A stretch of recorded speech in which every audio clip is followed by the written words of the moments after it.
কাফেরের কলিজা পর্যন্ত বেটা চোখের পানি চলে আসছে।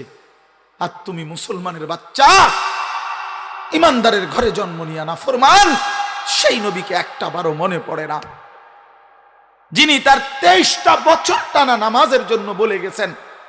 যেদিন পৃথিবী থেকে বিদায় নেয়, যেদিন আজরাইল রূহ কবজ করে, এই বেটা, সেই দিনও নবী আমার আম্মা জান আয়েশাকে বলছে, আয়েশা, আমি আমার বন্ধুর কাছে চলে যাচ্ছি, আমার উম্মতরে আমার আখিরি ওসিয়ত বলে দিও, আমার উম্মত যেন নামাজ ঠিক রাখে, নামাজ ঠিক রাখে, নামাজ ঠিক রাখে।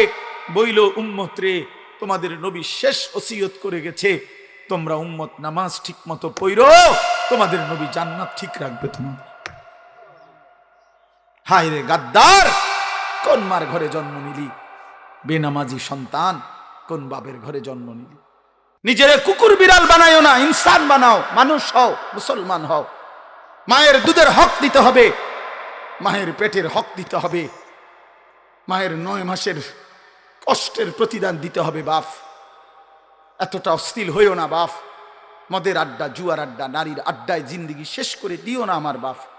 চলো, রমজানকে সামনে রেখে ওয়াদা করো যে ইনশাআল্লাহ 5 ওয়াক্ত নামাজ পড়বো ইনশাআল্লাহ, নারী ছবি মদ জুয়ার আসক্তি থেকে বাঁচবো ইনশাআল্লাহ।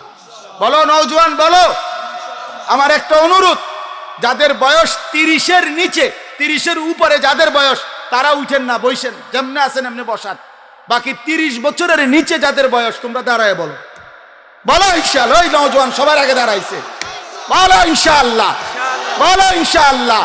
ওঠো নওজোয়ান, দাঁড়াও নওজোয়ান, হিম্মত করো নওজোয়ান, ইনশাআল্লাহ তোমাদের হাতে কালেমার পতাকা উড়বে ইনশাআল্লাহ, আগামীর ইসলামের পতাকা উড়বে ইনশাআল্লাহ। আনিসুর রহমান, আশরাফি ওয়াজ, আখেরাতের ফেরিওয়ালা। ইসলামী একমাত্র ধর্ম, ইসলামী আল্লাহর পছন্দ। অনাগত কিয়ামত পর্যন্ত পৃথিবীতে ইসলামী একমাত্র আল্লাহর মনোনীত। অতএব এতটা নিশ্চিত ধর্ম আল্লাহ তাআলা আমাদেরকে দিলেন এবং এটাই একমাত্র গ্রহণযোগ্য বললেন। সেই ধর্ম, সেই ধর্মের বিধান, আল্লাহর কোরআন, রাসূলুল্লাহ সাল্লাল্লাহু আলাইহি সাল্লামের সুন্নাহ, হাদিস প্রতিনিয়ত প্রত্যাখ্যান করা, আমাদের জীবন থেকে সরিয়ে দেওয়া। তা আমি মুসলমানই রইলাম কেমনে? আমার পরিচয় মুসলিম হলো কিভাবে বলেন? কোন যুক্তিতে? 365 দিন এক বছরে যে কোনো দিন ফজরের নামাজ পড়ে নাই, তার মুসলমান পরিচয় বাকি থাকলো কিভাবে? 30 বছর ধরে যে সুদ খায় লাগাতার সবসময় এক নিয়মে, তার মুসলমান পরিচয় বাকি থাকলো কিভাবে বলেন? প্রিয় ভাই, যারা প্রতিদিন 5 ওয়াক্ত নামাজ পড়ে না, নওজোয়ান তোমরা পড়ো না, তোমাদের মুসলিম পরিচয় টিকলো কিভাবে? ইনসাফের সাথে বলো ভাইয়া। কোনোদিন যার কপালে সেজদা জোটে না, সারাদিন রাত নারী ছবি, মদ জুয়া, জিনা, ব্যভিচার, অশ্লীল দৃশ্য, অসভ্যতা, নোংরামি, এই যাদের জীবন, তে এই জীবনে মুসলিম পরিচয় টিকলো কিভাবে? এই মুসলমান হলো কিভাবে? মুসলমান তো দূরে থাক, এ তো মানুষও না। বুট বাদামও খাইও না ভাই, এটাও অভদ্রতা। 100% মনোযোগী হইলে ভালো আল্লাহর কথার প্রতি। একবারে বুট বাদাম খাওয়া উচিত কেন উচিত না? যেই কোনো প্রাইমারি স্কুলে কেউ যদি দেখে ক্লাস 1-এর বাচ্চাও পড়ার সময় টিচার যখন ক্লাস করে তখন সে বুট বাদাম খায় না, তাহলে এই সাধারণ বাংলা, অঙ্ক, ইংরেজির হাট্টিমাটিম পড়া বা সামান্যটুকু পড়ার জন্য যদি বাচ্চা এতটা অ্যাটেনশন হয়, তো আল্লাহর কোরআন শুনবার জন্য এর চাইতে কতটা বেশি মনোযোগী হওয়া উচিত? আমি আল্লাহর কথা শুনতেছি আর বুট খাইতেছি, এটা তো তামাশা না, এটা তো অবহেলা বোঝা যায়, অবজ্ঞা বুঝায়, গাফলতি বুঝায়, খামখেয়ালি বুঝায়। ভাইয়া, এটা শেখা উচিত, সব সময়ের জন্য এটা মনে রাখা উচিত। এই বুট বাদাম চটপটির দোকান মাহফিলের সাথে বাধ্যতামূলক বানায় নিছে। এটা দেখতে দেখতে এই রসম চালু হয়ে গেছে।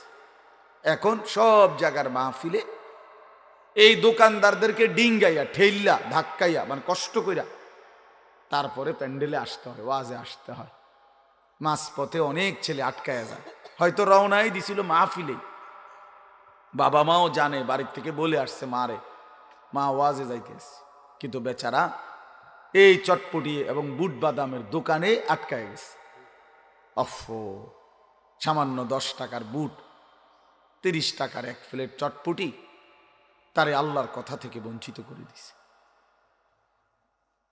তারে আখিরাতের সন্ধান থেকে বঞ্চিত করে দিছে। কি পরিমাণ ব্যর্থ মানুষ, কি পরিমাণ কাপুরুষ অপদার্থ এটা। 20 টাকার কাছে হারিয়ে গেছে, 50 টাকার কাছে হারিয়ে গেছে, আল্লাহকে প্রত্যাখ্যান করে দিছে, নামাজকে পরিত্যাগ করে দিছে। বুট বাদামওয়ালার কপালেও কোনোদিন সেজদা জোটে না, কাস্টমারের কপালেও সেজদা জোটে না, চটপটিওয়ালার কপালেও নামাজের সেজদা জোটে না। আহা, বেচারার জিন্দিগিটাই চটপটি। হ্যাঁ, পৃথিবীতে আসছেই চটপটি বেচতে, পৃথিবীতে কবরে যেদিন যাবে সেদিন চটপটি নিয়েই কবরে যাবে। ওইখানে ফেরেশতাদেরকে যদি ওনারা যদি কিনে বেচা কিনা হয় হইতেও পারে। আফসুস, মানে সব প্রশ্নের উত্তরে বলবে চটপটি। মান রব্বুক, চটপটি। ওমা দীনুকা, চটপটি। ওমান হাদাল্লাযী বুইসা ফীকুম, বুট পেঁয়াজ। হ্যাঁ, বুট বাদাম। তো নাহলে সে কি বলবে? তো জানেই না, তার তো জিন্দিগি এটা, তার তো জীবনটাই অটো, তার জীবনটাই তো সিএনজি, তার জীবনটাই তো চা দোকান, তার জীবনটাই তো দুনিয়ার একটা সংসার।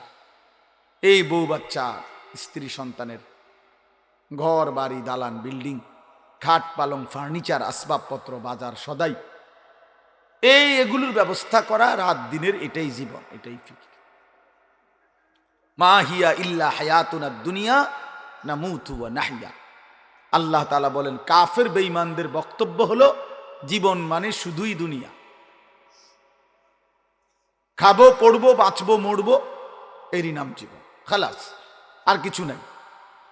আর আল্লাহ বলেন, ওয়া ইন্নাদ দারাল আখিরাতা লাহিয়াল হায়াওয়ান। কাফেরদের কথা হলো দুনিয়াই কেবল, বেঈমানের কথা যে দুনিয়াই কেবল জীবন। আর আল্লাহ বলেন, আমি আল্লাহ বলছি আখিরাতই হলো মূলত জীবন। ওয়া ইন্নাদ দারাল আখিরাতা লাহিয়াল হায়াওয়ান, নিশ্চয়ই আখিরাত হচ্ছে জীবন। লাউ কানু ইয়ালামুন, আল্লাহ বলেন আমার বান্দারা যদি বুঝতো কত না ভালো হতো।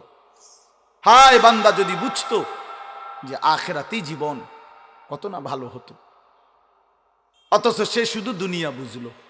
ইয়ালামুনা যাহিরাম মিনাল হায়াতিদ দুনিয়া ওয়া হুম আনিল আখিরাতি হুম গাফিলুন। আল্লাহ বলেন, লোকেরা কেবল দুনিয়ার বাহ্যিক দিকটাই বুঝলো, মাটির উপরটাই বুঝলো, আর আখিরাতের ব্যাপারে একদম গাফিল হয়ে রইল। দুনিয়ার সব জিজ্ঞেস করলে বলতে পারে, কিন্তু 4টা সূরা জিজ্ঞেস করলে বলতে পারে না। দুনিয়া সব জিজ্ঞেস করলে বলতে পারে, আত্তাহিয়াতু দোয়ায়ে কুনুত শুদ্ধ করে পড়তে জানে না, বলতে জানে না। একটা লাইন আল্লাহর কোরআন দেখে দেখেও শুদ্ধ পড়তে পারে। আফসুস, ইন্নাল্লাযী লাইসা ফি জাওফিহি শাইউম মিনাল কোরআন কাল বাইতিল খারিব। যে একটা পৃষ্ঠা কোরআন শরীফ দেখে দেখেও শুদ্ধ পড়তে পারে না, এই নাফরমানের কলজাটা কি, জিন্দিগিটা কি? নবীজি বলছেন, যার কলিজার মধ্যে কোরআনুল কারীমের কিছু অংশও নাই, আল্লাহর কসম নবী বলেন, কাল বাইতিল খারিব, ওই অন্তর, ওই মানুষের অন্তর হলো বিরান ঘরের মতো, বিরান বাড়ি, সারা বাড়ি, আলগা বাড়ি, যে বাড়ি মানুষ এখন ফেলে দিছে, এখন আর সেখানে থাকে না, এমনি আলগা ঘর কোনাকানি ভাঙ্গা টেঙ্গা গেছে, এখন নতুন ঘরে উঠে চলে আসছে, এটা আলগা ঘর পড়ে গেছে, পড়ে রইছে। এরকম বিরান ঘরে, যে ঘরে মানুষ থাকে না, এখন আর কুকুর থাকে, বিড়াল থাকে, সাপ থাকে, বিচ্ছু থাকে, কেঁচো থাকে, টিকটিকি থাকে, পিঁপড়া থাকে, ইত্যাদি ইত্যাদি, এরকম কুকুর বিড়াল সাপ বিচ্ছুর ঘর এখন মানুষ থাকে না। আল্লাহর কসম, চাচাদেরকেও বলি, বাবাদেরকেও বলি, বয়স্কদেরকেও বলি, যারা আল্লাহর কোরআন পড়তে পারেন না, চাচা মিয়া, জ্যাডা মিয়া, আমনে ঘরেও বলি, ছেলেরা তোমাদেরকেও বলি, আল্লাহর রসুল বলছেন ওই মানুষটার দিলে মানুষ বসবাস করে না, জানোয়ার বসবাস করে, কুকুর, বিড়াল, সাপ, বিচ্ছু বসবাস করে ওই দিলের মধ্যে। ওই দিলে মানুষ বসবাস করে না। কাল বাইতিল খারিব, ওটা খারবান, খারবান। সৌদি আরব যারা কেউ যদি কেউ থাইকা থাকেন, মধ্যপ্রাচ্যে আরব দেশে ছিলেন, তারা তো এটা বুঝবেন যে খারবান, আল্লাহ খারবান মানে এটা নষ্ট, বাদ, খারবান বাতিল আর কি, এটা এই খারবান, এই লোক খারবান, নবীজি বলছে এই লোক ফালতু, এই লোক একেবারে আকামলা, এই ভাত খাইছে আর বন খাইছে আর বিড়ি খাইছে আর গপ মারছে, এই জিন্দি এক জীবন ভাত তরকারি খাইছে, শেষ বয়সে আর বন আর বিড়ি খায় আর চা দোয়ারে গপ মার, কাম নাই, ওরা কিছু জানে না, ওরা কি পড়বে, ও তো আখেরাতেই চিনে না, হে চিনেই চা দোকান, উনি চিনেই বন বিড়ি, উনি চিনেই গল্প স্বল্প। আস্তাগফিরুল্লাহ, আস্তাগফিরুল্লাহ। আল্লাহ আমাদেরকে মাফ করে দেন, আল্লাহ আমাদেরকে বুঝ দান করেন। এই জন্য দোস্ত, আমি প্রথম যে কথাটা বলে শুরু করলাম, অর্থ হইল এই কথাটা বলতে চাচ্ছিলাম যে ইসলাম তাইলে কার জন্য, কোরআন কার জন্য? ফাবিআইয়ি হাদিসিন বা'দাহু ইউমিনুন। আল্লাহ তাআলা বলে, বান্দা ফাবিআইয়ি হাদিসিন বা'দাহু ইউমিনুন, এই কোরআনকে দেখাইয়া আল্লাহ বলছে, বান্দা বলো তো এরপরে ফাবিআইয়ি হাদিস, আর কোন কথা এই কোরআনের পরে আমি আল্লাহ বললে তুমি আমার কথা মেনে নিতা? এর চাইতে দামি আর কি বললে? এর চাইতে আর কি দামি বললে? ও ভাই দেন, একটু চাপায় দাও, দাও বাবা, নওজোয়ান তোমরা একটু 1 ইঞ্চি আগায় দাও, দাঁড়াও বাবা দাঁড়াও, কষ্ট করো বাপ, আগায় যাও, একটু আগাও, সবাই জায়গা দাও, ইনশাআল্লাহ তোমার দ্বারা একজন ভাইও যদি বসতে পারে তার পুরা বসার সওয়াব তুমি পাইবা ইনশাআল্লাহ। আসো, আগায় আসো বাপ, সবাই নড়ো। এই যে নড়লা না সে তো ঘাটতারামি করলা, আগাও ভাই। ওই যে কথা বলা, এটা কি মুক্তব ছুটিয়েছে নাকি? তো এরকম কাবজাব শুরু করলেন কেন?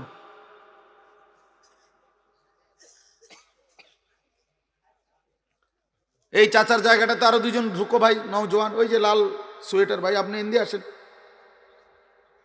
শুনতেছো না ভাই? তুমি আও, ওই যে চাচার সামনে যাও, চাচা থাক, আপনি চাচার জায়গায় বসেন, ওরা বসুক, মাশাআল্লাহ। তো এজন্য বললাম কোরআনুল করিম তাহলে আমাদের জন্য বড় মায়া করে, বড় মহব্বত করে আল্লাহ বলছে, বান্দা তোমাদের জন্যই আমি কোরআন নাজিল করেছি, তোমাদের জন্যই নাজিল করেছি। তো এই কথাটাই বললাম, ছেলেরা বাবারা সবাই ভাইবেন। আল্লাহ জিজ্ঞেস করছে, বান্দা ফাবিআইয়ি হাদিসিন বা'দাহু ইউমিনুন, এরপরে আর কোন কথা, আইয়ি হাদিস, কোন কথা, বা'দাহু, এই কোরআনের পরে আমি বললে তুমি কোন কথা বললে ঈমান আনতা? বলো বান্দা, কোরআনের চাইতে দামি আর কি বলতাম? জিব্রাইলের চাইতে দামি আর কাকে দিয়ে পাঠাইতাম? মুহাম্মদে আরবি আমার বন্ধুর চাইতে প্রিয় আর কার কাছে দিতাম?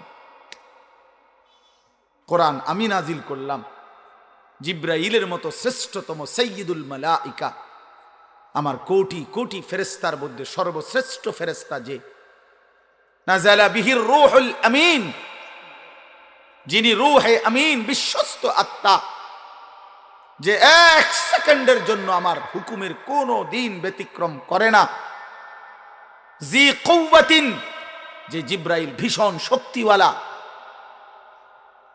ভীষণ শক্তিশালী হযরতে জিব্রাইল, এমন দামি ফেরেশতা দিয়ে আমি নাজিল করলাম, আমি আল্লাহ নাজিল করলাম। আর আমার কুল কায়নাতের সবচেয়ে প্রিয় বন্ধু, আমার কলিজার টুকরা, আমার হাবিব, আমার মাহবুব, আমার সবচেয়ে প্রিয়জনের কাছে কোরআন নাজিল করলাম আমার সেই প্রিয় রাসূল, এরপরে বান্দা আমি আর কেমনে আয়োজন করতাম? আমি আল্লাহ নাজিল করলাম, জিব্রাইলকে দিয়ে পাঠাইলাম, শ্রেষ্ঠতম বন্ধুর কাছে নাজিল করলাম, এরপরে আর কি করতাম? রসুলকেও পাত্তা দিলা না, আমাকেও পাত্তা দিলা না, জিব্রাইলকেও পাত্তা দিলা না, তাহলেও বান্দা কি করলা? আল্লাহ জানতে চাইছে বাপ। আবারও বলছি, ডানে বামে প্রত্যেকে একজন আরেকজনকে বলে দেন যে মোবাইল হাতে নিয়ে রেকর্ড করতে না, ভিডিও করতে না, পরে থামায় দেন। ভাই আপনারা একজন আরেকজনকে ডাকে বলেন এটা মনোযোগ দিয়ে শুনতে বলেন। এই হলো এক কথা। 2 নাম্বার কথা হলো বসা যায়, সবাই ইচ্ছা করলে বসতে পারে, না হলে ভাই তোমাদের জুতার উপরে রাইখা এমনি বসো, তাইলে অসুবিধা কি? এটা তো ঘাস আছে, বোঝা যাইতেছে এখানে। সবাই বসে যান, হুজুর বারবার বলতেছেন আপনারা বসেন না কেন? সবাই বলো ভাই বসো বসো বসো বাবা, ডাকের কোনো মূল্য নাই। কথা কই না? এরপরে দেখেন ফাবি আইয়ি হাদিসিন বাদাহু ইউমিনুন, একটা বললাম। এই কথাটা আমার সব সময়, আমি আমার সব বয়ানে শুনছেন না, এটা আমি অসংখ্যবার বলি। এই কথা আমার বেশি দিলে লাগে যে আল্লাহ পাক কেমনে কইলেন মায়া করে যে বান্দা, এরপরে আমি আর কোন কিতাব নাজিল করতাম? বলো না বান্দা, আমি আর কোন কথা বলতাম? আমার মতো মাওলা, আমার মতো মালিক, আমি আর কি বলতাম বলো? আমি আর কেমনে বললে তুমি মানতা? ওফো, এ কথা যদি সামনাসামনি বলে কি অবস্থা হবে দোস্ত? আল্লাহ যেদিন সামনে নিয়ে বলবে, হাদিসে স্পষ্ট আছে, আল্লাহ নবী সাল্লাল্লাহু আলাইহি সাল্লাম বলেন ইন্নাল্লাহ সায়ুকাল্লিমু, আল্লাহ তার প্রতিটি বান্দার সাথে আলাদা, আল্লাহর কসম নবী বলছে কথা বলবেন একজন একজন করে, লাইসা বাইনাহু ওয়া বাইনাহু তারজুমান, আল্লাহর মাঝে আর বান্দার মাঝে কথাটা বুঝাইয়া দেওয়ার জন্য কোনো দোভাষী ফেরেশতাও থাকবে না, কেউ না, শুধু মাওলা, শুধু তার বান্দা একা একা জিজ্ঞেস করে, একজন একজন করে। ওয়া কুল্লুহুম আতিহি ইয়াউমাল কিয়ামাতি ফারদা, কোরআন শরীফের আয়াত। আল্লাহ বলেন সকলেই আল্লাহর কাছে কিয়ামতের দিন আসতে হবে, ফারদান আই ওয়াহিদান, একজন একজন। ফারদান অর্থ কি? একজন একজন, ওয়াহিদ ওয়াহিদ, একজন একজন করে দাঁড়াইতে হবে। ফাওয়ারাব্বিকা লানাসআলান্নাহুম আজমাইন আম্মা কানু ইয়ামালুন, আল্লাহ বলে বান্দা কসম করে বললাম, আমি আল্লাহ আমার কসম খাইলাম, আমি আল্লাহর কসম খাইয়া বললাম, আমার জাতের কসম, আমার সিফাতের কসম, আমার অস্তিত্বের কসম, আমি কিন্তু তোমাদেরকে জিজ্ঞেস করব। লানাসআলান্নাহুম আজমাইন, আমি ছাড়বো না বান্দা। তুমি আমার রহমান নামে না শুনছো, আমি দয়ালু। তুমি শুনেছো আমি রহিম, আমি দয়ালু দয়াবান, কিন্তু তুমি কি জানো না এই দুইটাই শুধু যে আমার নাম তো না, আমার তো 99টা নাম। আমার বাকি নামগুলোর অর্থ কি সেটা জিজ্ঞাসা করলা না? হ্যাঁ, এই দুইটা নামে না বুঝলা আমি দয়ালু, কিন্তু আমি যে জব্বার, আমি যে কাহার, আমি যে আজিজ, আমি যে জুনতিকাম, আমি যে শদীদুল ইকাব, সরিউল হিসাব, এগুলোর অর্থ কি? আমি যে প্রচন্ড প্রতিশোধ গ্রহণকারী, আমি যে প্রবল প্রতাপান্বিত রাগান্বিত, আমি আল্লাহ যে অপরিসীম ক্ষমতার অধিকারী, আমি যে দ্রুত হিসাব গ্রহণকারী, আমি যে কঠোর শাস্তিদাতা, তুমি কি সেই কথাগুলো শোনো নাই? কি দোস্ত, প্রিয় ভাই, ভাবতে শিখো, ভাবতে শিখো দোস্ত, ভাবতে শিখো। আমি পুরা ইসলাম শিখাবার জন্য এক ওয়াজে আসি নাই, শুধু দিল জাগাইতে আসছি। দিল জাগা, আমি একেবারে হিসাব করার সময় কোনোভাবেই, মাওলানা ইলিয়াস ভাই জানে, এই জন্য কিছু করার না, আমি কোনোভাবেই, এটা আমার জন্য উচিত না যে উনি ওয়াজ করতেছেন আমি আইসা উঠে যাওয়া, কিন্তু আমার কোনো উপায় নাই। উনি নিজেও জানে আমার সারা দিনের সকাল ঘুম থেকেও, আজকের ফজর থেকে নিয়ে আমি এই পর্যন্ত কোথাও ঘুমাই। সারা দিন আমাদের ভাই নিজেও গেছেন। হেফাজতে ইসলাম বাংলাদেশ কুমিল্লা জেলার আমাদের বিশাল সম্মেলন ছিল, সারা দিন আসরের পরে বয়ান করছি, আবার এই ওইখান থেকে সাইরা আসতে আসতেই সময় লাগছে। তো এই জন্য বললাম দোস্ত, ভাবনা জাগাইতে আসছে এই অল্প কদ্দূরে, যেখানে যে দূর পারা যায়, আর কিছুই করার না। মন মতো লম্বা বয়ান করার সময় আমার হাতে নাই। এই জন্য দোস্ত আমার, বন্ধু আমার, ইসলাম আমি আবারও জানতে চাই, শুরু করছি। প্রিয় বন্ধু, আমরা এখানে মুসলমান বাবা, আমরা আবারও ভাবতে শিখি 23 বছরের প্রিয় নবী সাল্লাল্লাহু আলাইহি সাল্লামের কলিজা ছেঁড়া রক্ত ভেজা ইসলাম, ইসলামের প্রতিটা শব্দ কল্পনা করলে দেখা যাবে কোরআনের প্রতিটা পাতায় পাতায় তায়েফের রক্ত লেগে আছে। বেটা, কত ফোঁটা, কত বেশি পরিমাণ রক্ত ঝরিয়েছেন নবী আমার। আল্লাহ নবী সাল্লাল্লাহু আলাইহি ওয়াসাল্লাম, হযরত আয়েশা রাদিয়াল্লাহু তাআলা আনহা একদিন নবীজিকে জিজ্ঞেস করছিল, ইয়া রাসূলুল্লাহ, দ্বীনের জন্য পূর্ববর্তী নবীরা কত কষ্ট সয়েছেন, একটা ঘটনা শুনে নবীজির। এরপরে বললেন, নবী সাল্লাল্লাহু আলাইহি সাল্লাম বললেন, আল্লাহর কসম আয়েশা, 1.25 লক্ষ আম্বিয়া কেরাম যে পরিমাণ কষ্ট সয়েছেন, তোমার স্বামী মুহাম্মদ আরবি তায়েফে তার চাইতে বেশি কষ্ট সয়েছে। এক তায়েফের পাথরের আঘাতে আমার পুরাটা শরীর ঝাঁঝরা হয়ে গেছে। আমার একটা পাথর মারে নাই, 2টা পাথর পারে নাই। তায়েফের সর্দাররা সরাসরি আদেশ করছে, কিতাবে আছে, তায়েফের 3 জন বিখ্যাত সর্দার, আব্দে ইয়ালিল, মাসউদ, হাবিব, এই 3টা বেঈমান কাফের সর্দার তায়েফের তো কিশোর গ্যাং, সমস্ত কিশোর তরুণ নওজওয়ানদেরকে লাগায় দিছে যে নাউজুবিল্লাহ, এই লোকটা পাগল, ওরে যত পারো পাথর মেরে এই এলাকা থেকে তাড়ায় দাও। তো বাচ্চাদেরকে যখন নেতায় আদেশ করে, তখন কি আর হুঁশ থাকে? এখন আর বাধা দিবে কে? যারা বাধা দিবে তারাই তো আদেশ করছে মারতো। কথা বোঝেন নাই? বড়রা না থামাইবার কথা, এখন বড়ই তো বলছে কি মার, পাথর মার। এখন মারাটা কেমন মারা মারছে, কেমন মারা মারছে। হযরত মাওলানা তারেক জামিল সাহেব ওনার বয়ানে বলছিলেন, নবী সাল্লাল্লাহু আলাইহি সাল্লামের মক্কার জীবনে সবচেয়ে বড় শত্রু যারা ছিল, বিরোধিতাকারী, তন্মধ্যে অন্যতম একজন ব্যক্তি ছিল উতবা, আবু জাহেল, আবু লাহাব, উতবা। এই যে উতবা একজন কাফের সর্দার, সিনিয়র সর্দার, মক্কার কুরাইশদের মধ্যে বড় লিডার ছিল, মৃত্যু পর্যন্ত যে নবীজির বিরোধিতাই করছে। বদরের যুদ্ধের দিন সে মারা গেছে, নিহত হয়েছে বদরের যুদ্ধে। এই উতবা কুরাইশ কাফেরদের সর্দার, সে আল্লাহ নবী সাল্লাল্লাহু আলাইহি সাল্লাম যখন তায়েফ থেকে ফিরে আসা, এই রক্ত মাখা শরীর নিয়া নবীজি তায়েফের সীমানা পার হয়ে একটা খেজুর আঙ্গুরের বাগান, মক্কার কাছাকাছি, মক্কা এবং তায়েফ কাছাকাছি, এই মক্কার সীমানার কাছাকাছি একটা আঙ্গুরের বাগানে ঢুকছে। নবী সাল্লাল্লাহু আলাইহি সাল্লামের দেহ মুবারক থেকে তখন রক্ত ঝরছিল। হযরত যায়েদ ইবনে হারেসা, নবীজির পালক পুত্র, তিনি সাথে ছিলেন। উনি বলেন, আমি নবী পাক সাল্লাল্লাহু আলাইহি সাল্লামের রক্তে পা আর জুতা এইভাবে জমাট বাইধা গেছে, আমি খুলতে পারতেছিলাম না। নবীজির পবিত্র দেহ থেকে রক্ত, হযরত যায়েদ বলেন, আমি আমার নিজের গায়ে মাখতেছিলাম।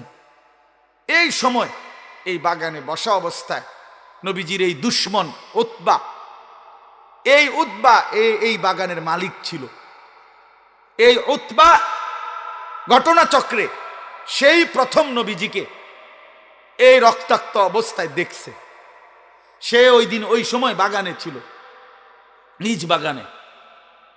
আল্লাহর কসম কিতাবে লিখছে এবং হযরতের জবানও আমি শুনছি, এই উতবা যে কোনোদিন কালেমা পড়ে নাই বাপ, তখনও কাফের, পরেও কাফের, কিন্তু ওই নবীজির ওই তায়েফের রক্ত মাখা শরীর দেখে আল্লাহর কসম উতবার মতো বেঈমান চিৎকার দিয়া উঠছে আর কাঁইদা উঠছে, চোখের পানি ছেড়ে দিছে আর বলছে, তায়েফবাসী, আমার ভাতিজারে এত মারা কেমনে মারলাম? 11 বছর আমরা তার বিরোধিতা করি। নবীজি 11তম বছর নবুয়তের, তায়েফ গেছিলেন। ভাই যে 40 বছর থেকে 51 বছর, এই 11টি বছর আমরা ভাতিজার বিরোধিতা করি ঠিক, কিন্তু তাকে তো এইভাবে কোনোদিন মারি নাই। এক এতিম ভাতিজারে এমনি মারলা, মানুষ বুঝি দুশ্মনকে এভাবে মারে? কাফেরের কলিজা পর্যন্ত বেটা চোখের পানি চলে আসছে। আর তুমি মুসলমানের বাচ্চা, ইমানদারের ঘরে জন্ম নিয়া না ফরমান, সেই নবীকে একটা বারও মনে পড়ে না, যিনি তার 23টা বছর টানা নামাজের জন্য বলে গেছেন। যেদিন পৃথিবী থেকে বিদায় নেয়, যেদিন আজরাইল রূহ কবজ করে, এই বেটা, সেই দিনও নবী আমার আম্মা জান আয়েশাকে বলছে, আয়েশা, আমি আমার বন্ধুর কাছে চলে যাচ্ছি, আমার উম্মতরে আমার আখিরি ওসিয়ত বলে দিও, আমার উম্মত যেন নামাজ ঠিক রাখে, নামাজ ঠিক রাখে, নামাজ ঠিক রাখে। বইল, উম্মতরে, তোমাদের নবী শেষ ওসিয়ত করে গেছে, তোমরা উম্মত নামাজ ঠিক মতো পড়ো, তোমাদের নবী জান্নাত ঠিক রাখবে তোমাদের। হায় রে গাদ্দার, কোন মার ঘরে জন্ম নিলি? বেনামাজি সন্তান, কোন বাপের ঘরে জন্ম নিলি?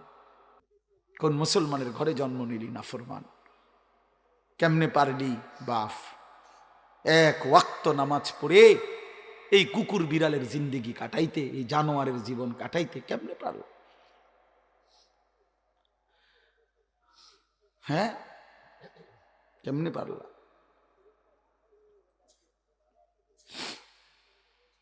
জিন্দিগি বুঝি যে জীবনে সেজদা নাই। আমি সব সময় বলি, একদিন হলে একদিনে বলুন, যে জীবনে সেজদা নাই আমি তারে মানুষ মনে করি না। যে কপাল সেজদা দেয় না সে মানুষ না, সে জানোয়ার। ইনহুম ইল্লা কাল আনআম, সে চতুষ্পদ জন্তু।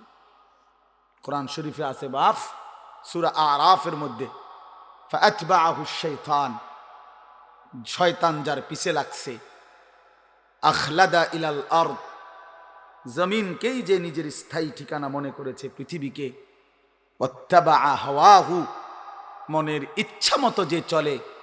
আল্লাহর কসম, কোরআনে আল্লাহ বলছে, ফামাসালুহু কামাসালিল কালব, আল্লাহ বলেন মনের ইচ্ছা মতো চলে, আল্লাহর বিধান, রাসূলের বিধান, দ্বীন, শরীয়ত বলতে কিচ্ছু মানে না।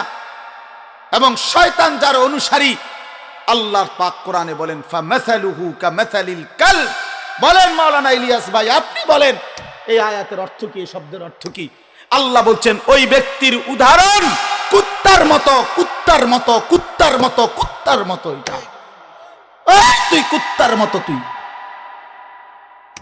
বেনামাজি, মনে রাখিস, তোর ঠিকানা লিখে নে, আমার থেকে সিল নিয়ে আনিস, তোর পরিচয় আইডেন্টিফাই বলে দিলাম। কোরআন বলছে কি অর্থ কর, কামাসালিল কালব অর্থ কি? হ্যাঁ, খালাস, কোরআন শরীফের আয়াত। কি মনে করছো বাপ? হ্যাঁ, নামাজ পড়ো না কেন? মানুষের বাচ্চা তুমি, কি ব্যাপার? আল্লাহ বলছে সেটা কুত্তার মতো। এরপরে যদি কোনো লজ্জা না হয় তো তোর কপালে থুতু মারি বেটা। এরপরেও বলে যেন আমার কুত্তা না, যদি হুজুর কুত্তার তো খারাপ কন, আমি আল্লাহরে সেজদা দিতাম না, যেটা কথা কথাই দিতাম না, দিতাম না। আপনি এবারে কুকুর কন, বিড়াল কন, শুকর কন, ঠিক আছে রে ভাই, তুমি যেহেতু এতটা পাষাণী হয়ে গেছো, তো আর কি করার আছে? কি করার আছে? পড়ালেখা করছো না বাপ, গোল্ডেন এ প্লাস, এই তার আমার কাছেও আছে, সার্টিফিকেট লাগবে আমার তে নিও ইনশাআল্লাহ। আলহামদুলিল্লাহ, সার্টিফিকেট অনেক ওজনদার সার্টিফিকেট আছে আমার কাছে, আমার সার্টিফিকেট আলগাইতে খবর আছে। এমনি বললাম, অহংকারের জন্য এমনি বুঝাইলাম, আর সার্টিফিকেটের মাতবুরি দেখাই লাভ নাই। আপনি শিক্ষিত আর আমরা চিরা খাই, জি না, পড়ালেখা করছি, তোমরা জেনারেল লাইনে পুরা পড়ালেখা করছি, সরকারি মাদ্রাসার থেকেও পাশ করছি, কামেল, কুমিল্লা ভিক্টোরিয়া কলেজ থেকে মাস্টার্স পাশ করছি, কওমি মাদ্রাসার থেকে দাওরায়ে হাদিস পাশ করছি, কিন্তু কয়টা সার্টিফিকেট লাগবে? এই জন্য বাপ, এটা কোনো কথা না। বুঝাইতে চাইলাম বন্ধু, কে শিক্ষিত হচ্ছ? আরে বাবা, মুসলমানের ঘরে জন্ম নিয়ে কি পড়লা? আল্লাহ চেনো না, রসুল চেনো না, কোরআন চেনো না, সেজদা চেনো না, হালাল হারাম বুঝো না, জায়েজ না জায়েজ বুঝো না। নারী, জিনা, ব্যভিচার, উলঙ্গ ছবি, অশ্লীল দৃশ্য, মোবাইলের নর্তকী, সারা রাত উলঙ্গ ছবি। প্রিয় ভাই আমার, বন্ধু আমার, বাপ আমার, এটাই জীবন, এটাই জিন্দিগি? তোমার আল্লাহ জন্যই বানাইছিল। এই পৃথিবীতে মানুষ এর জন্যই সৃষ্টি হয়েছে। 2টা বছর মা পবিত্র দুধ খাওয়াইছে এই জন্য বাপ তুমি নারী দেখবা, ছবি দেখবা, উলঙ্গ দৃশ্য দেখবা, এক ওয়াক্ত সেজদা দিবা না। আল্লাহর কসম করে বলো নওজোয়ান, তোমার মা তোমার এই জন্য দুধ খাওয়াইছিল? 9 মাস মা এই জন্য বুকে ধারণ করছে। এই তুমি সারাদিন টোটো করে ঘুরবা, সমবয়সী বন্ধুদের সাথে আড্ডা দিবা, মদের নেশা, জুয়ার আড্ডা, নারীর আড্ডা, জিনা ব্যভিচারের আড্ডা, এর মধ্যে পড়ে থাকবা বাপ। আহা, এটা তো হতে পারে না বাপ। ইনসাফের সাথে যদি কেউ ভাবেন, ছেলেরা বাপ আমার, ভাবো ভাই, বাবারাও ভাবেন, আপনার চোখের সামনে সন্তান নামাজ পড়ে না, সারাদিন মোবাইলে পড়ে থাকে, নারী, ছবি, অস্থির দৃশ্য, জিনা ব্যভিচার, মদ জুয়ায় আসক্ত থাকে। ওহ বাবা, আপনার জীবনের অর্জন কি? সন্তানের অর্জন কি? আমনে কি শিখাইলেন, হেতে কি শিখল? আমনে কি সন্তান গড়লেন, আমনের পরিচয় কি বলেন? যদি বলেন হুজুর শুনে না, তো কোন সন্তান যদি আল্লাহর কথা না শুনে, এরপরে তার জন্য কি করণীয় এমন কোন কর্মসূচি ইসলামে নাই? আছে। তো সেটা জিজ্ঞান, তো সেটা জিগাইলেন না কেন? আপনি দিয়ে অনকন যাক, বাদ দে, যাক, যা হয়েছে হয়েছে, বিদেশ যাই গিয়া। কথা বলেন না কেন? তো আপনি দিয়ে কইলেন না, আপনি দিয়ে কইলেন সে বাদ দে, হয়েছে, পড়লে পড়ছে, না পড়লে নাই। হ্যাঁ, নমাজ রোজাও নাই, কিচ্ছু না, যা বিদেশ পাঠাই দে। টেয়ার দরকার, টাকার দরকার, এতে মানুষ হোক বা না হোক, নামাজ পড়ুক বা না পড়ুক, আল্লাহ খোদা চিনুক বা না চিনুক, আমার টাকা দরকার। তার চাচা জমি বেচবো, টাকা রেডি না রাখলে ফট করে অন্য মানুষের কাছে বেচা লাগবে। বিল্ডিং দরকার, ছাদ ডালাই দিব 2 তলা, ঘরে ফার্নিচার দরকার, টাকা দরকার। এক বাবার স্বপ্ন কি এটাই? তাহলে সন্তানকে আল্লাহ তাআলা আমাদের জন্য দিছেন টাকা উপার্জনের মেশিন। কথা বলেন না কেন? তাহলে বলেন বাবা, ইনসাফের সাথে বলেন। এই জন্য আমার দোস্ত, আমার বন্ধু, আমরা প্রত্যেকেই ভাবা উচিত। আজকে কিশোর নওজোয়ান, তোমরা, তোমাদের বাবারা এখানে বসা আছে, তোমরা আলহামদুলিল্লাহ অনেক ছেলে আসছো, তোমাদের কাছে অনুরোধ বাবা, তুমি তোমাকে নিয়ে ভাইব, এই বন্ধুর কথা মনে করো, এই ভাইয়ের কথা মনে করো যে আমি এক ভাই তোমাকে বলছি, ভাই তুমি আমার ভাই, তুমি আমার সন্তান, তুমি নওজোয়ান, আমাদের আদরের। এত ছোট্ট বয়সে এত নারী দেখে ফেললা, 16 বছরে এত নর্তকী দেখে লেলা, মাত্র 16 বছর 18 বছর বয়সে এত উলঙ্গ ছবি দেখে ফেললা, মাত্র 16 বছরে এত জিনা ব্যভিচারের দৃশ্য দেখে ফেললা। আস্তাগফিরুল্লাহ। মাত্র 18 বছর না হতেই এত নারী, এত মেয়ে, এত অশ্লীলতা। আল্লাহর কোরআনে আল্লাহ তাআলা বলছেন, বেবিচারীকে, আল্লাহর কসম কোরআন শরীফে আছে সূরা ফুরকানে, ইউদাআফ লাহুল আযাবু ইয়াউমাল কিয়ামা ওয়া ইয়াখলুদ ফীহি মুহানা। আল্লাহ সরাসরি বলছে বেবিচারী, জিনাকারকে, বেবিচারীকে আল্লাহ তাআলা বলছে তার আখিরাতে আমি আল্লাহ প্রত্যেকটা এই অপরাধের জন্য ডবল ডবল, রিডবল, দ্বিগুণ দ্বিগুণ শাস্তি দিতে থাকবো, এবং তাকে বেইজ্জতি করে, লাঞ্ছিত করে, লাথি দিয়া তারে জাহান্নামে ছুঁড়ে মারবো। বেটা, লাথি দিয়া ছুঁড়ে মারবো, বেইজ্জতি করে জিনাকার, বেবিচারীকে। এজন্য মনে রাখতে হবে ছেলেরা, বাবারা, বিবাহ বহির্ভূত যেই কোনো সম্পর্ক জিনা, বিবাহ বাদে হালাল স্ত্রী ছাড়া অন্য যে কোনো রকমের মেয়ের সাথে যে কোনো সম্পর্ক, অর্থাৎ তুমি একটা মেয়ের সাথে কথা বলো, এটাও জিনা। তুমি একটা মেয়েকে ভালোবাসো, এটাও জিনা। একটা মেয়ের কথা শুনো, এটাও জিনা। একটা মেয়ের সাথে হাঁটো, এটাও জেনা। কোনো ভিন মেয়েকে ছুঁয়ে দিলা, এটাও জেনা। তার দিকে তাকায় থাকলা, এটাও জেনা। তাকে নিয়ে কল্পনা করলা অন্তরে, এটাও জেনা। আবার লজ্জাস্থানের জিনা করিলে এটাও জেনা। চোখেরটাও জিনা, হাতেরটাও জিনা, কানেরটাও জিনা, দিলেরটাও জিনা, পায়েরটাও জিনা, লজ্জাস্থানেরটাও। একেবারে স্পষ্ট কোরআন শরীফে বিবাহ বহির্ভূত সম্পর্ককে প্রেম বলে না, ভালোবাসা বলে না, ব্যভিচার বলে, জিনাকার বলে। এজন্য কেউ যদি মনে করো 3 বছর কোনো মেয়ের সাথে সম্পর্ক, 5 বছর কোনো মেয়ের সাথে সম্পর্ক, তো এ মনে রাখতে হবে সম্পর্ক না, বরং 3 বছরের জেনাকারী, 5 বছরের ব্যভিচারী। ছেলেটাও অসভ্য, মেয়েটাও অসভ্য, ছেলেটাও খবিস, মেয়েটাও খবিস। এটা আল্লাহ কোরআনে বলছে, এবং আল্লাহ ওয়াদা দিছে যে তোমরা যারা চরিত্রহীন, তোমরা খবিস, তোমাদের স্ত্রী মিলবে খবিস। আল্লাহর ওয়াদা আছে কোরআন শরীফে, সূরা নূরে নাকি, আল খাবিসাতু লিল খাবিসিন ওয়াল খাবিসুনা লিল খাবিসাত। খবিস আল্লাহ বলছে পুরুষ তুই চরিত্রহীন, তোর বেটি মিলবে চরিত্রহীন। মেয়ে নারী তুই অসভ্য চরিত্রহীন, রাস্তায় রাস্তায় রূপ যৌবন ফেরি করছো, তো তোমার মনে রাখো স্বামী হিসাবে যেটা মিলবে এটাও চরিত্রহীন। চরিত্রহীন। হ্যাঁ হ্যাঁ হ্যাঁ হ্যাঁ, আমরা জানি সব। আমাদের কাছে তো মানুষ ব্যক্তিগত হালাত বলে, তো বাপ আমরা তো শুনি শুনি।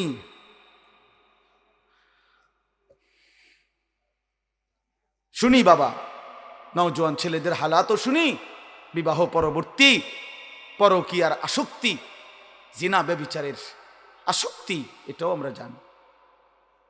ব্যভিচারী, এজন্য আল্লাহ কোরআনে বলছে ইন্নাহু কানা ফাহিশাতান ওয়া সাআ সাবিলা। আল্লাহ বলছে ওয়ালা তাকরাবুজ জিনা, আমার বান্দা জিনা ব্যভিচারের কাছেও যেও না, নিশ্চয়ই এটা অশ্লীলতা, বড় বেশি মন্দ রাস্তা, অত্যন্ত খারাপ মন্দ পথ জিনা। এই নারী পুরুষের অবাধ সম্পর্ক, বিবাহ বহির্ভূত সম্পর্ক, বাস্তবে হোক মোবাইলে হোক, যেভাবে হোক, নওজোয়ান আখলাক জীবন। মানুষের সবচেয়ে বড় সম্পদ তার আখলাক, তার চরিত্র। A+, গোল্ডেন A+, এটাকে ইনসান বলে না, মানুষ বলে না, উত্তম চরিত্রকে মানুষ বলে। আখলাককে বলে মানুষ, আখলাককে বলে মানুষ, আখলাককে মানে মানুষ। কোরআনুল কারীমের মধ্যে আল্লাহ তাআলা বলছেন, নবী সাল্লাল্লাহু আলাইহি ওয়াসাল্লাম বলছেন লা ইয়াজনি জানি হিনা ইয়াজনি ওয়া হুয়া মুমিন। আল্লাহর কসম, এটা হাদিস। নবীজি বলছে কোন ব্যভিচারী, জিনাকার, কোন নারী পুরুষের অবৈধ অশ্লীল কাজ যে করে, আল্লাহর নবী বলছে খোদার কসম সে মুমিন থাকে না, বেঈমান হয়েছে। বেঈমান, এটা বেঈমান, এটা বেঈমান, এটা জানোয়ার। লা ইয়াশরাবুল খামরা হিনা ইয়াশরাবু ওয়া হুয়া মুমিন। নবীজি বলছে মদখোর, নেশাখোর, গাঁজাখোর, ফুট্টাখোর, বাবাখোর, ডাইলখোর, হারামখোর, ইয়াবাখোর, এই নাফরমান যখন নেশা করে, রাসূল বলে সে তখন মুমিন থাকে না। কি এটাই তো অর্থ নাকি? লা ইয়াশরাবুল খামরা হিনা ইয়াশরাবু ওয়া হুয়া মুমিন। নবীজি বলছে লা তাশরাবিল খামরা, উম্মত নেশা করো না, মদ খেও না। কেন? ফাইন্নাহা উম্মুল খাবাইস। কেননা নেশা, মদ, মাদক, এটা সমস্ত খবিসের মূল। আরো শুনবেন ছেলেরা, বাবা আরো শুনো, হাদিস শোনো, রাসূলের হাদিস শোনো। আল্লাহর নবী বলেছেন ওমান শারিবাল খামরা তারাকাস সালাহ, যে নেশা করে তার সবগুলো নামাজ ছুটে যায়। 1 2, পরেরটা বলতে আমার সাহসে কুলায় না, এর পরের অংশটা আমার কাছে বলতেই কষ্ট হয়। উফ, নবীজি সাল্লাল্লাহু আলাইহি সাল্লাম বলছেন ওয়া ওয়াকা আলা আম্মাতিহি ওয়া খালাতিহি, যে নেশা করে, এই নেশাখোর অল্প সময়ের ব্যবধানে আপন খালা, মামা, ফুফি, মামি, ফুফি, চাচি, খালাতো বোন, মামাতো বোন, ফুফাতো বোন, চাচাতো বোন, এমন ঘনিষ্ঠ আপন আত্মীয়ার সাথে জিনা এবং ব্যভিচার করতে উদ্যত হয়। এই ব্যভিচারীর হাতে, এই মদখোরের হাতে আপনজন নিরাপদ থাকে না।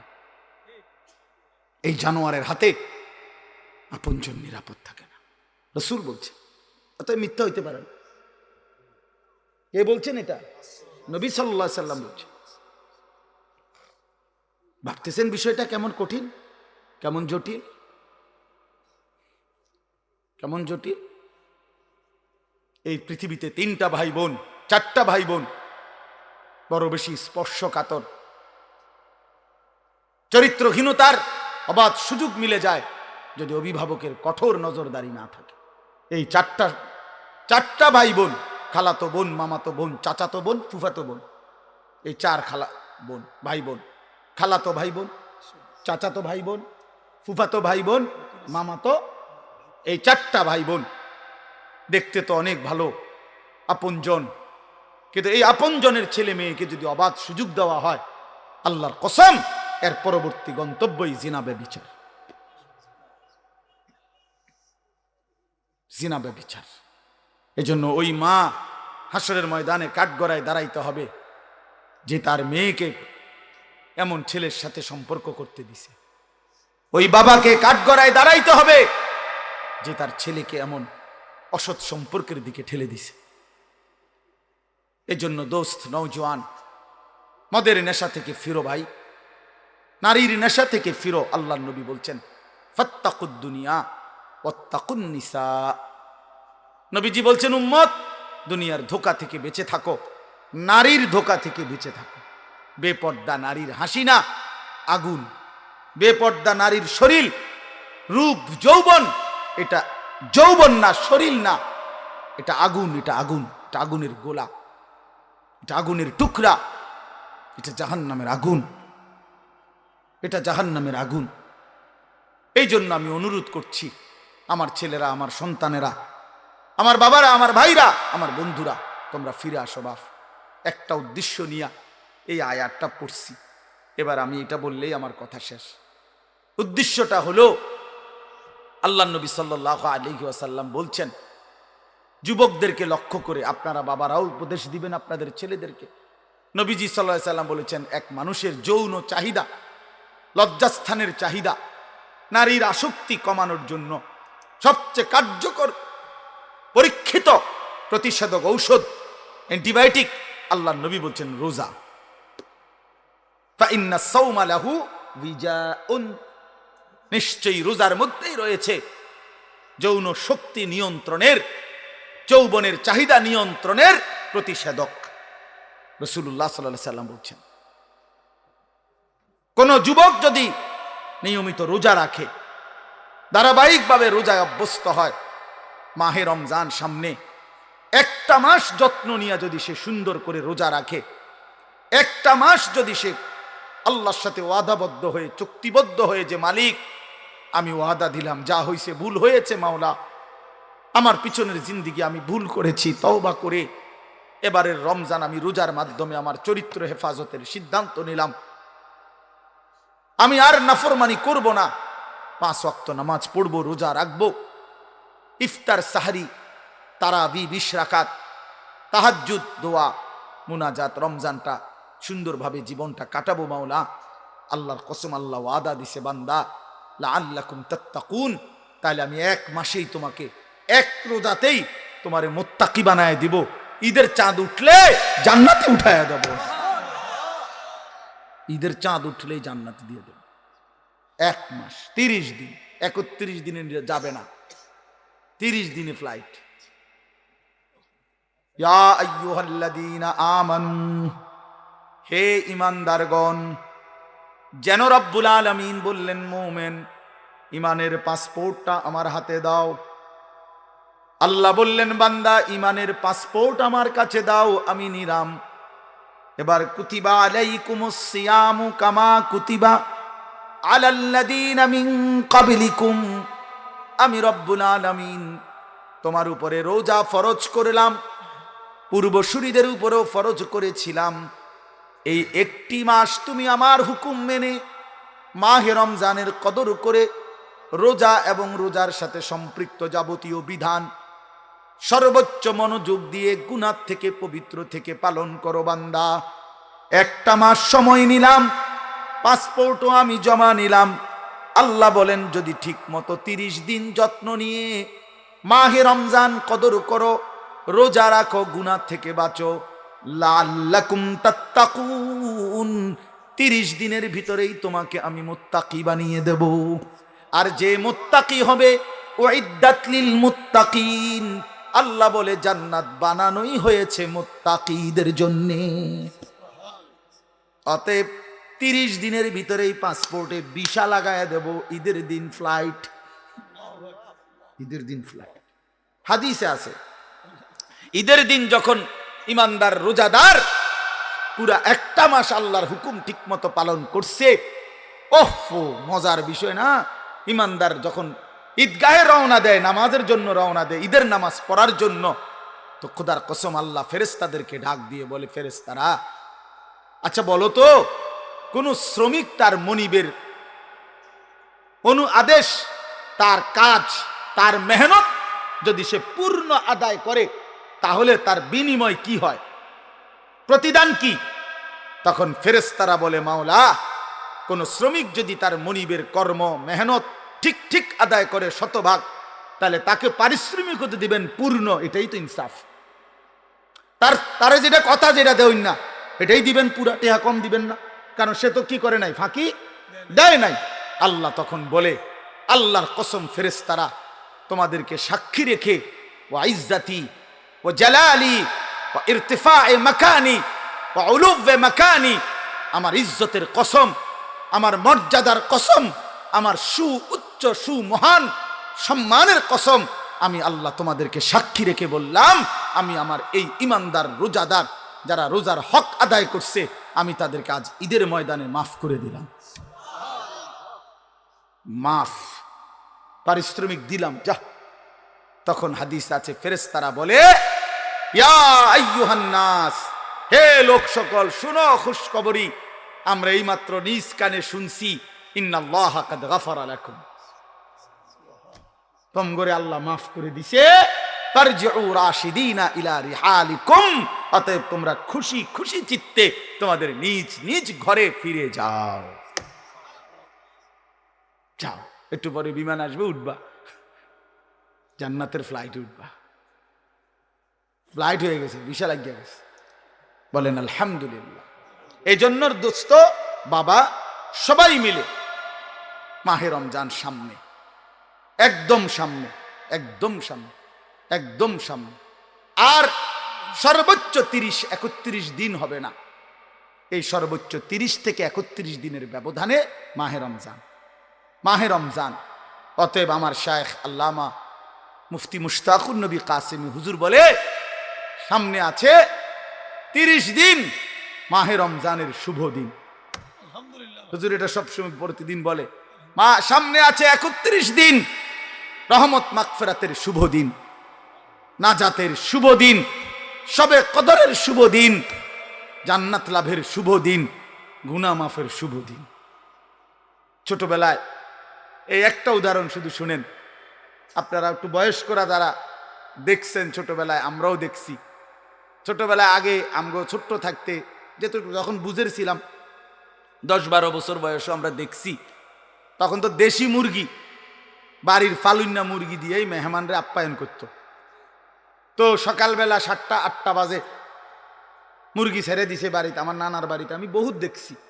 এখন মনে করেন 10টা-11টার দিকে নাতিন জামাই আইছে, হ্যাঁ মেয়ের জামাই আইছে বেড়াইতে, মেহমান আইছে, এখন মুরগি ধরবো কেমনে, মুরগি তো ছেড়ে দিছে 8টা বাজে।